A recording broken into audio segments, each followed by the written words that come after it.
യാചിച്ചാലും കർത്താവിൻ ഹിതമെന്തെന്ന്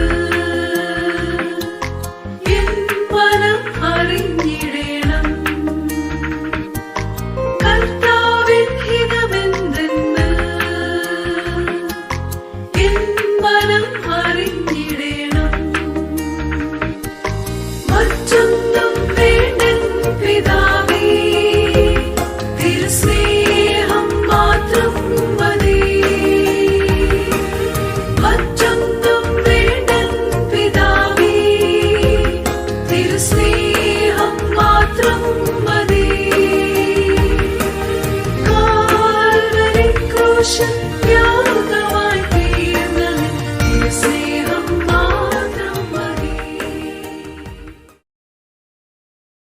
വേഗം വരുന്ന നമ്മളുടെ കർത്താവായ യേശുക്രിസ്തുവിൻ്റെ സന്നിനാമത്തിൽ എല്ലാവർക്കും സ്നേഹവന്ദനം. ജനിക്കുന്ന നിമിഷം മുതൽ മനുഷ്യൻ മരണത്തിലേക്ക് ചുവടുവയ്ക്കുന്നു. വൈദ്യശാസ്ത്രത്തിൻ്റെ വളർച്ചയോടുകൂടി ജനനസമയം കണക്ക് കൂട്ടുവാൻ കഴിയും. എന്നാൽ മരണസമയം മാത്രം ആർക്കും അറിയില്ല. അതുകൊണ്ട് മരണം നമ്മെ ഭയപ്പെടുത്തുന്നു. മരണത്തെ ഭയപ്പെടാതെ മരണത്തെ ലാഭമായി കണ്ട ഒരു വ്യക്തിയാണ് പൗലോസ്. മരണം എന്നത് ഇവിടെ നിന്നും വിട്ടുപിരിഞ്ഞ് കർത്താവിനോടുകൂടെ ആയിത്തീരുന്ന അവസ്ഥയാണ് എന്ന പൗലോസ് പറയുന്നത് ഫിലിപ്പിയർ 1:23. ഏത് പ്രായത്തിൽ മരിച്ചാലും ക്രിസ്തുവിനോട് ചേരുന്നതാണ് മരണം. എന്നിട്ടും മനുഷ്യൻ മരണത്തെ ഭയപ്പെടുന്നു. രക്ഷിക്കപ്പെടാത്തവർ മരണത്തെ ഭയപ്പെടുവാനുള്ള കാരണം മരണം അവർക്ക് നിത്യമായ വേർപാടാണ്. മരണത്തിന് ശേഷമുള്ള അവസ്ഥയെക്കുറിച്ച് രക്ഷിക്കപ്പെടാത്തവർക്ക് യാതൊരു നിശ്ചയവും ഇല്ല. എന്നാൽ രക്ഷിക്കപ്പെട്ടവർക്ക് മരണം ഭയാനകമായ അന്ത്യമല്ല. മരണത്തിന് ശേഷമുള്ള അവസ്ഥയെക്കുറിച്ച് രക്ഷിക്കപ്പെട്ടവർക്ക് നല്ല നിശ്ചയമുണ്ട്. വിശപ്പ്, ദാഹമോ, വെയിലോ, ചൂടോ, രോഗമോ, കഷ്ടതയോ ഒന്നുമില്ലാത്ത നിത്യമായ സന്തോഷത്തിലേക്കുള്ള പ്രവേശനമാണ് മരണത്തോടുകൂടി ലഭിക്കുന്നത്. ഈ നിശ്ചയമുള്ള പൗലോസ് റോമിലെ കാരാഗൃഹത്തിൽ കിടന്നുകൊണ്ട് പറയുന്നത്, എനിക്ക് ജീവിക്കുന്നത് ക്രിസ്തുവും മരിക്കുന്നത് ലാഭവും ആകുന്നു. ഫിലിപ്പിയർ 1:21. ജയിലിൽ കിടക്കുന്ന പൗലോസിന് മുൻപിൽ രണ്ട് സാധ്യതകളാണ് ഉള്ളത്. ഒന്ന്, കുറ്റവാളിയല്ല എന്ന് ചക്രവർത്തി വിധി പ്രഖ്യാപിച്ചാൽ തടവിൽ നിന്ന് മോചനം നേടാം. രണ്ട്, കുറ്റവാളി എന്ന് ചക്രവർത്തി വിധി പ്രഖ്യാപിച്ചാൽ വധിക്കപ്പെടാം. ഈ രണ്ട് സാധ്യതകളെയും പൗലോസ് മുൻപിൽ കണ്ടു. ഒന്നുകിൽ ജീവൻ കിട്ടും, അല്ലെങ്കിൽ മരിക്കും. അതുകൊണ്ട് പൗലോസ് പറയുന്നത്, എനിക്ക് ജീവിക്കുന്നത് ക്രിസ്തുവും മരിക്കുന്നത് ലാഭവുമാകുന്നു. ജീവിക്കുന്നത് ക്രിസ്തു ആകുന്നു എന്ന നിശ്ചയമാണ് മരണത്തെ ലാഭമാക്കുന്നത്. ജീവിക്കുന്നത് ഭൗതിക നേട്ടങ്ങൾക്ക് വേണ്ടി മാത്രമാകുന്നുവെങ്കിൽ മരണം നഷ്ടമാണ്. സ്വയത്തിനും സാർത്ഥതയ്ക്കും വേണ്ടി മാത്രം ജീവിക്കുന്നവർക്ക് മരണം നഷ്ടമാണ്. ജീവിക്കുന്നത് ക്രിസ്തു ആകുന്നു എന്ന ദർശനമാണ് പൗലോസിൽ മരണത്തെ ലാഭമാക്കിയത്. പൗലോസിൻ്റെ ജീവിതത്തിൽ മരണം ലാഭമായി തീർന്നതിന് ചില കാരണങ്ങളുണ്ടായിരുന്നു. അവ നമ്മുടെ ജീവിതത്തിൽ പ്രാവർത്തികമാക്കുമെങ്കിൽ നമുക്ക് മരണത്തെ ലാഭമാക്കുവാൻ കഴിയും. ഒന്ന്, പൗലോസിൻ്റെ വിശ്വാസ ജീവിതം ആരംഭിച്ചത് ക്രിസ്തുവിൽ ആയിരുന്നു. ക്രിസ്ത്യാനികളെ ഉപദ്രവിക്കുന്നതിനുള്ള അധികാരപത്രവുമായിട്ടാണ് ദമസ്കൂസിലേക്ക് പൗലോസ് യാത്ര ചെയ്തത്. അപ്പോസ്തലപ്രവൃത്തി 9:1-12 വരെ.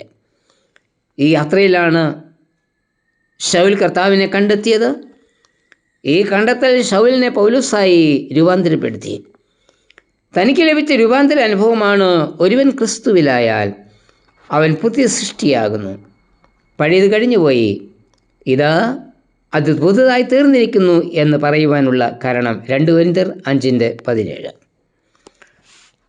ക്രിസ്തുവിനെ കണ്ടെത്തിയ നിമിഷം മുതൽ പൗലോസ് ക്രിസ്തുവിൽ തൻ്റെ യഥാർത്ഥ ജീവിതം ആരംഭിച്ചു. ആ ജീവിതമാണ് പൗലോസിനെ മരണഭയത്തിൽ നിന്നും വിടുവിച്ചത്. ക്രിസ്തുവിലായിരിക്കുന്ന ജീവിതങ്ങൾക്ക് മരണഭയം ഉണ്ടാവില്ല. 2, പൗലോസ് ഓരോ നിമിഷവും വിട്ടുമാറാതെ ക്രിസ്തുവിനോട് കൂടെ ജീവിച്ചു. രൂപാന്തര അനുഭവത്തിൽ വന്ന പൗലോസിൻ്റെ സാക്ഷ്യമാണ്, ഞാൻ ക്രിസ്തുവിനോടുകൂടി ക്രൂശിക്കപ്പെട്ടിരിക്കുന്നു. ഇനി ജീവിക്കുന്നത് ഞാനല്ല, ക്രിസ്തു അത്രേ എന്നിൽ ജീവിക്കുന്നു.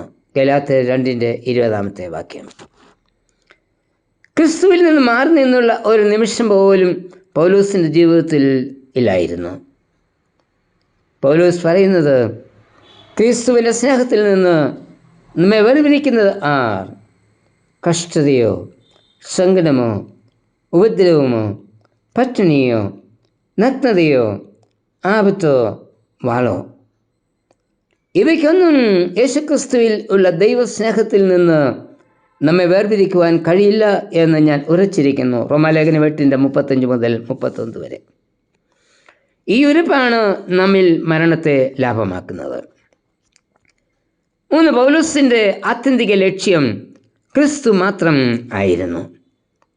പൗലോസ് പറയുന്നത്, അവനിൽ ഇരിക്കേണ്ടതിനും അവൻ്റെ മരണത്തോട് അനുരൂപപ്പെട്ടിട്ട് അവനെയും അവൻ്റെ പുനരുത്ഥാനത്തിൻ്റെ ശക്തിയെയും അവൻ്റെ കഷ്ടാനുഭവങ്ങളുടെ കൂട്ടായ്മയെയും അനുഭവിച്ചറിയേണ്ടതിനും ഇങ്ങനെ വല്ല വിധേനയും മരിച്ചവരുടെ ഇടയിൽ നിന്നുള്ള പുനരുത്ഥാനം പ്രാപിക്കണം എന്ന് വെച്ചും ഞാൻ അവൻ്റെ നിമിഷം എല്ലാം ഉപേക്ഷിച്ച് ചവറെന്ന് എണ്ണുന്നു. ഫിലിപ്പിയർ 3:10-11 ക്രിസ്തുവിൻ്റെ പുനരുത്ഥാന ശക്തി അനുഭവിച്ചറിയുക എന്നതായിരുന്നു പൗലോസിൻ്റെ ലക്ഷ്യം. പുനരുത്ഥാന അനുഭവം എന്നത് എപ്പോഴും ക്രിസ്തുവിനോട് കൂടെ ആയിരിക്കുക എന്നതാണ്. 1 തെസ്സലോനിക്കർ 4:17 നമ്മുടെ ഓട്ടത്തിൻ്റെ ലക്ഷ്യം എന്താണ്? ക്രിസ്തുവിനോടുകൂടി ആയിത്തീരണം എന്ന ലക്ഷ്യത്തോട് ഓടുന്നവർക്ക് മരണത്തെ ഭയപ്പെടേണ്ടതില്ല. എന്തുകൊണ്ടെന്നാൽ കർത്താവ് നമുക്കൊരുക്കുന്ന ഭവനം നിത്യഭവനമാണ്. കർത്താവേ, അവിടുത്തെ പുനരുത്ഥാന ശക്തി അനുഭവിച്ചറിഞ്ഞ് പുനരുത്ഥാനത്തിൻ്റെ പങ്കാളിയാകുവാൻ എന്നെയും ശക്തീകരിക്കണമേ. ആമേൻ. ജീവിതഭാരങ്ങളേറിയാലും യാതനയാൽ ഞാൻ തളർന്നാലും, ജീവിതഭാരങ്ങളേറിയാലും യാതനയാൽ ഞാൻ തളർന്നാലും, ജീവനെ നൽകി ജീവൻ വെടിഞ്ഞതാം, ജീവനെ നൽകി ജീവൻ വെടിഞ്ഞതാം കർത്താവിൻ ഹിതമെന്തെന്ന് എൻ മനം അറിഞ്ഞിടണം. മറ്റൊന്നും വേണ്ടെൻ പിതാവേ, തിരുസ്നേഹം മാത്രം മതി. മറ്റൊന്നും വേണ്ടെൻ പിതാവേ, തിരുസ്നേഹം മാത്രം മതി. കാൽവരി ക്രൂശിൽ